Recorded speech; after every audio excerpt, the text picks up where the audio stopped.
What is a WALE? Big fish. No, a WALE is a weighted average lease expiry, which is essentially the lease but averaged out over the period. So say you've got one asset, 10-year lease, that's a 10-year WALE. Yep. Say you've got multiple tenants, one with shorter, one with longer, they average it out. So it's an average weighted average lease expiry. Pretty simple really, but when you hear WALE, it's quite a common term. What's more important is, what's the difference between a long WALE and a short WALE? Tell me about a long WALE.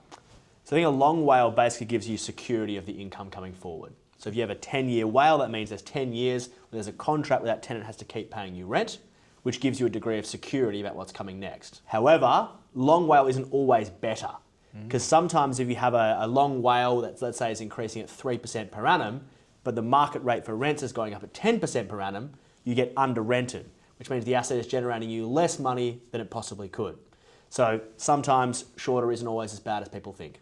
You're right, I agree. So when it comes to a short WALE, quite often we would look for opportunities. So we might see a really strong tenant in a really great location. We know they're not going anywhere, but there's only 2 years left on the lease when they're looking to sell it.